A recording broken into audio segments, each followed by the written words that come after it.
In today's video, I'm going to talk about how much I liked Commander Legends 2 Battle for Baldur's Gate. I know, shock horror. How bad Partner was as a design mistake and how much better backgrounds are. I genuinely love them. And how I really think Wizards of the Coast kind of set up Commander Legends 2 Baldur's Gate Boogaloo to fail. They really didn't give it a good chance. This video is brought to you by CoolStuffInc.com, so use the link in the description below and the code KENOBI at checkout to get 5% off your order and to help support the show. Battle for Baldur's Gate, or Commander Legends 2, as it's got both titles, it was the second installment in the Commander Legends series of products and was done very, very fucking dirty by Wizards of the Coast. It is simultaneously a sequel to the first Commander Legends set, which introduced a ton of powerful cards to the format, but it's also a sequel to Adventures in the Forgotten Realms, a standard legal set that also took place within the intellectual property of Dungeons & Dragons, but also specifically the ever-popular Forgotten Realms. I am still confused right now as to how AFR, Adventures in the Forgotten Realms, was a standard legal D&D set, and then only moments later did we get another D&D set, like a year later, which was Commander-only legal. And Legacy, of course, too. So I keep looking at these cards and thinking they're modern legal, and they're not. It's just a really strange difference between the two when they were so close together and so thematically similar. It's confusing to me. AFR, the standard legal D&D set, went down a rather powered down route, with minimal long-term impact on any format. Wizards of the Coast have learnt from the constant need to ban things that pushing the power level of standard legal and supplementary sets is not a good idea. Some of us, myself included in this, welcome this change of pace from several years of Wizards smashing all of the master bits with extremely powerful and pushed cards. But it is safe to say that the general community feels underwhelmed by Commander Legends 2 Battle for Baldur's Gate because it was pretty, well, underwhelming, shall we say, at least when compared to the other thing that it's a sequel to. That's right, this is kind of a sequel to two different sets. That's where this problem lies. But let's talk about the reasons why people didn't get that hyped for this or feel a bit lukewarm on it after the fact. First of all, Dungeons & Dragons isn't a home run for everyone. Personally, I loved all the allusions to Baldur's Gate as a game series and enjoyed unpicking the earlier ones with Rob in a video that I'll link in the description below, but for some Magic nerds, it just isn't much of a draw, or it's even a turn-off. There is still an ongoing resistance to outside IPs coming into Magic the Gathering. D&D is more adjacent than, say, The Walking Dead, but we can't ignore the fact that there are a portion of the player base that don't want to see other random shit in Magic and prefer it to be a cohesive whole. Ultimately, I've come to terms with this myself. I'm actually incredibly excited for the Warhammer decks, and I will not stop talking about those when they come to preview season and when they come out. But some people haven't come to terms with it. Some people are still resistant to it. So this set had an element of that as well. Then, like I said, AFR was a relatively low powered set. The cards like Creature Lands and Portable Hole finding their way into formats like Modern, but largely people seem to have forgotten about the vast majority of Adventures in the Forgotten Realms. And of course I am talking general sentiment here of online, the online zeitgeist, that sort of thing. Don't forget, when you move away from Twitter and Reddit and the YouTube comment section on what YouTubers are saying, you might find differences in local metagames and local game stores. I played in Orlando with Calvin Trigger from the Stack. He's an editor for this channel as well.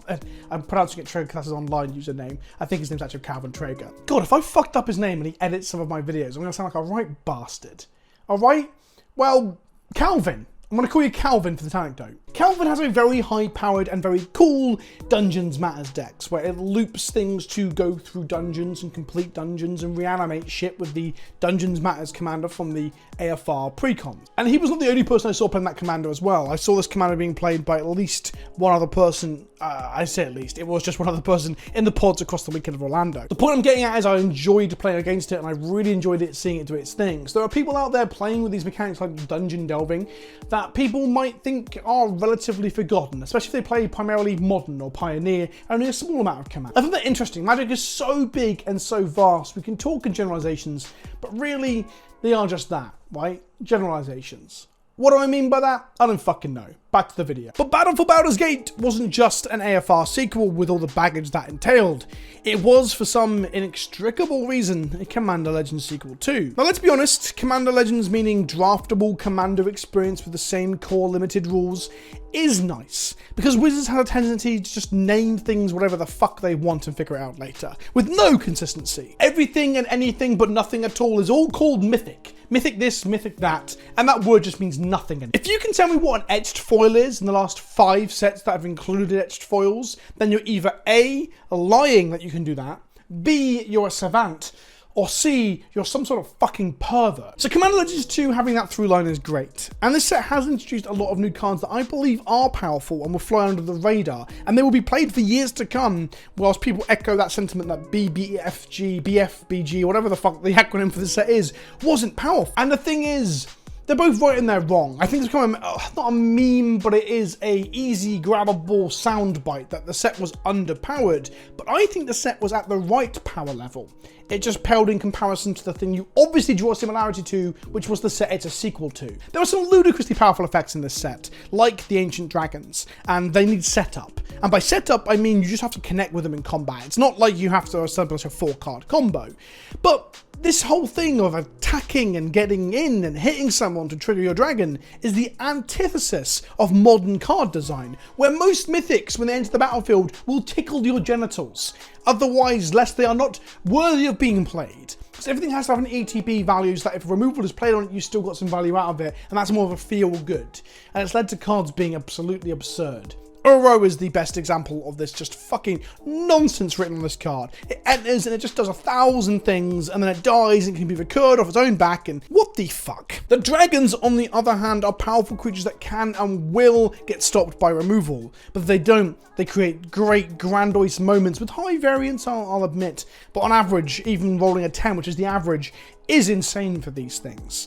It encourages people to play spot removal or sweepers in higher numbers in a multiplayer format famous for people not packing enough interaction. If anything, I think that is exactly where these designs need to be and where they need to be going. It incentivizes people to adjust their mentality and attitudes towards the format in a way that will make for a better game experience. But beyond that, there are also cards that are just straight up really fucking good. Displacer Kitten is absurd in combos with anything. You can just fart on it and suddenly you have infinite mana.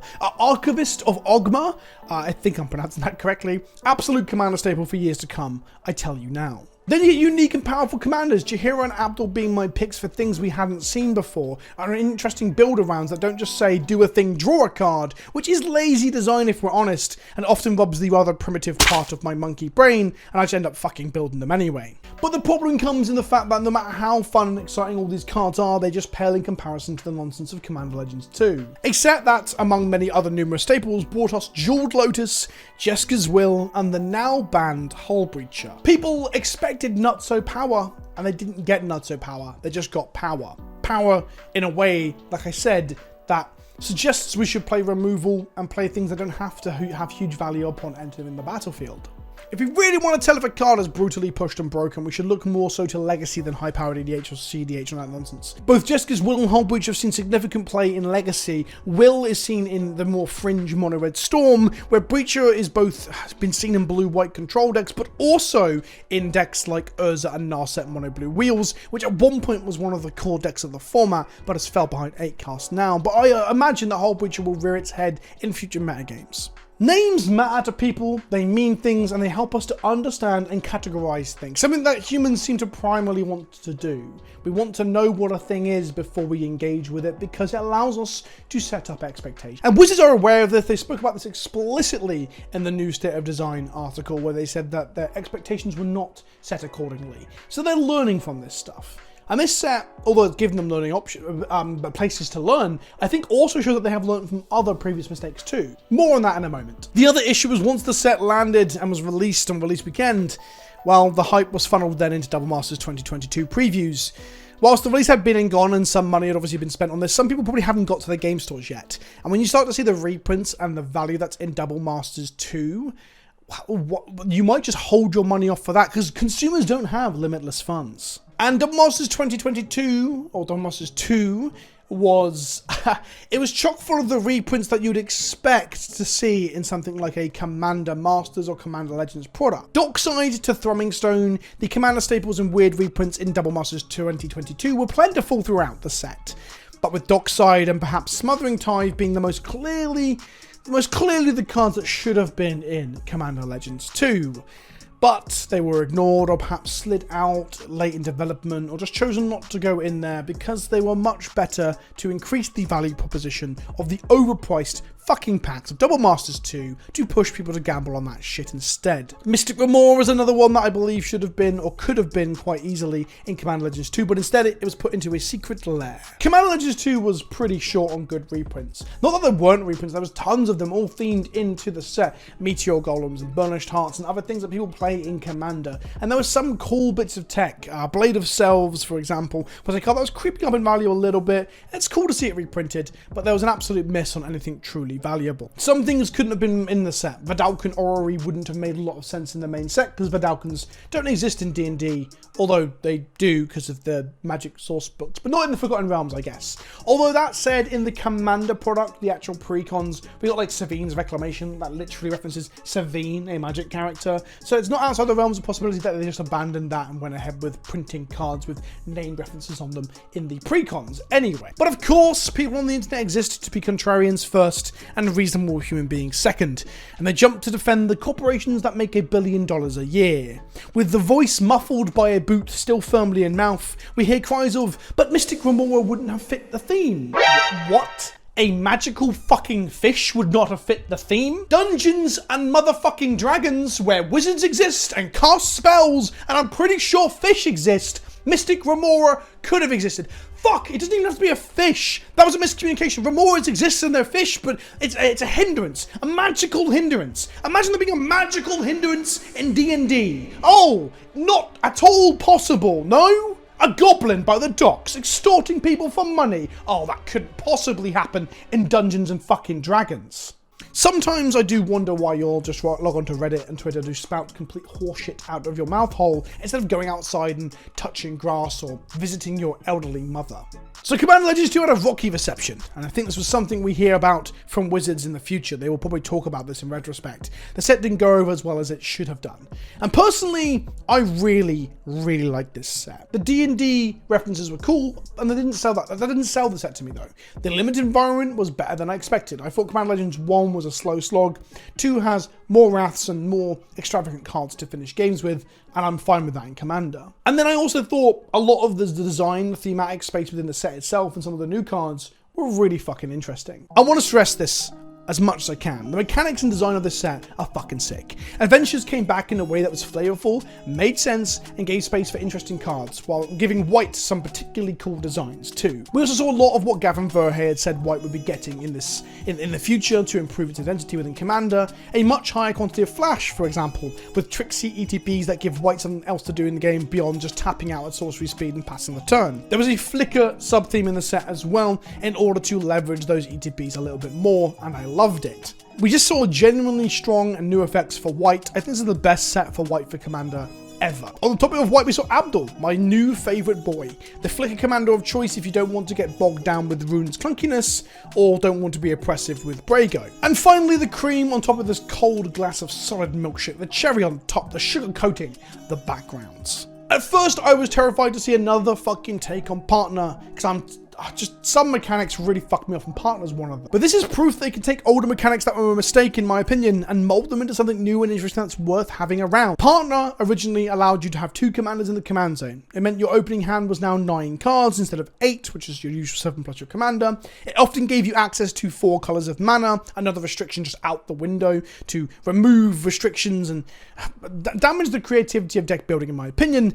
2 bodies in the command zone, both with relevant text, just gives you access to so much. And they really pushed the initial ones like Thrasius and Timna as well. These weren't just like weakened lesser commanders than other commanders, they were on their own as good and better in pairs. They really do ask the question that, is it worth doing anything else if these 2 things are available to you? It makes deck building an exercise in self-restraint, which is fine within this format, but as a power level creeps up and you just end up wanting the most powerful thing you can, you know, high-powered and CDH. There's no reason not to play Thrasios. There's a reason it's omnipresent in CDH circles. Partner was, of course, improved with Partners With and Friends Forever in Battle Bond and the Stranger Things Secret Lair. And how they did it was put a restriction on by allowing you to only partner with a specific pool, or in the case of Partners With, 1 other card. Then in Commander Legends 1, they tried to re-explore Partner with monocolored commanders and just opened it up a bit wider, and I didn't like it. But background is the next evolution on the restriction side of things. Only some commanders have the background ability to allow you to have them. These are background enchantments that only benefit the commander themselves. They have to be cast first. I do wonder if in development these were just emblems that gave an extra line of text to your commander in the command zone. Just a thought. This gives you the ability to customize any of the 32 monocolored commanders with any of the 30 backgrounds from the set, giving you a truly customizable commander experience with huge amounts of variation. In many ways, it's like building a character in Baldur's Gate, or dare I say it, Dungeons and Dragons. It's flavorfully on point and it's great for Abdul. Abdul was the main character from Baldur's Gate. He's the author insert character that is different depending on how you play him. So being able to give him a background makes perfect sense. I love this dude. And I got wrecked by Liam, a patron of mine at Birmingham, who's playing the mono white version. When I saw him popping off, I was like, fuck, I need to build this. But then immediately I was given 5 choices. What color pairings do I want? Because I can obviously pair him with any of the backgrounds. And then obviously there's different backgrounds too. This opens up variations on the build. I've never really wanted to build multiple versions of the same commander before by putting artificial restraints on myself. I've done that. I've built, you know, a couple months there, I built a different deck for an online video like EDH and Chill, or for Commander Clash when I've been on that, where I've stuck to a theme, of course. I've done that. But I never want to do that in paper. Ever. But Abdul makes me want to do that. Like, the differences between the blue-white one and the green-white one, or the white-black one, where the core character is the same, but I get a different line of text on the enchantment and a different suite of other colored stuff to flicker, is really exciting. The customizability without giving you literally 4 colors and 2 solid bodies with relevant text makes this such a good mechanic. And also note, like I said, there's 32 commanders, but they're all monocolored, and there's 30 backgrounds and they're all monocolored. They've practiced restraint in a way that I think is commendable at this point. They have, instead of just going absolutely ham and giving you 2 color backgrounds and 2 color commanders to get you 4 colors immediately like they did with the original partners, they have gone on the side of caution, giving you 2 color combination. I think in hindsight, this is probably how they would have treated partner originally. They probably would have went with the monocolor that we saw in Commander Legends 1, as opposed to the 2 color pairings we got in the original Commander product. I wish they'd done that, but they didn't. And now I do wonder if they can cautiously give us a 2 color background or a 2 color commander with background here and there in future product. It's a cool space to explore, but I hope they do it in a gently way instead of opening up the floodgates. So that's it. That's me gushing about a flavorful, themed, powerful, I think, set. It's just underpowered compared to the things you're going to compare it to when it's literally called Commander Legends 2. With better reprints, a slightly pushed power level, or current power level, no Commander Legends title, I think this set would have been a lot better received. Let me know what you think in the comment section below. I've been Vince, also known as PleasantKenobi on the internet, and I'll see you all soon. Oh, and don't forget to fucking subscribe. I'm so close to 100k. See you all soon. Ta-ta for now.